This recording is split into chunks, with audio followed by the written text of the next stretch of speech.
समूह प्रवणि कोयल कुंतरी अनार बिजली अमल शरद चंद्रमा और नागिनी वरुण पाशक कामदेव धनुष हंस गज और सिंह ये सब आज अपनी प्रशंसा सुना रहे हैं।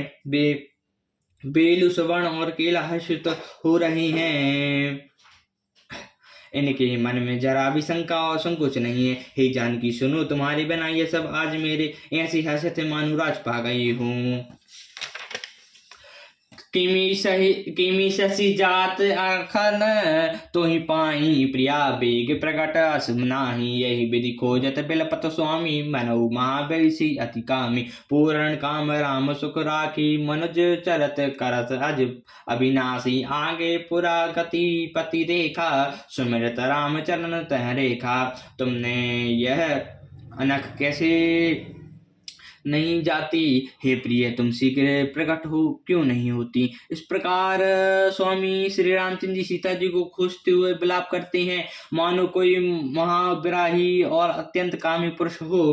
पूर्ण काम आनंद की राशि अजन्म और अविनाशी राम जी मनुष्य के चरित कर रहे हैं। आगे उन्होंने गद्दपति जटायु को पड़ा देखा।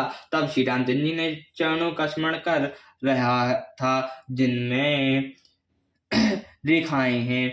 कर सरोज सिर पर शिव राम कृपा सिंधु रघुवीर सिया राम नेखी राम छवि धाम सुख राम बेगति बस सब पीर सिया राम। कृपा सागर श्री रघुवीर ने अपने चरण कमलों से उनके सिर पर स्पर्श किया। शोभा धाम श्री रामचंद्र जी का मुख देखकर उनकी सब पीड़ा जाती रही। तब कहा गिद्ध बचन धरि धीरा सुनौ राम भंजन भव वीरा नाथ दशानन यह गति की नहीं तेहि कल जनक सुता हरि लीन लैल दक्षिण दिशि गयो गोसाई बिलपत अति कुश की नाई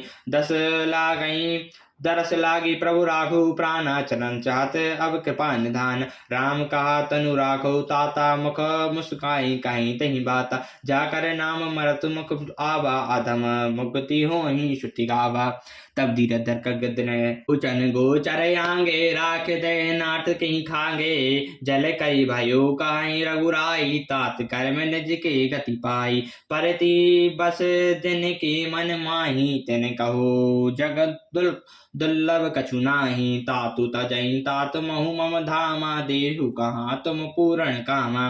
वही मेरे नेत्रों के विषय होकर सामने खड़े हैं। हे नाथ अब मैं किस कामी के लिए देह को रखूं। नेत्रों में जल भर कर रघुनाथ जी कहने लगे, हे तात आपने अपने श्रेष्ठ कर्मों से गति पाई है जिनके मन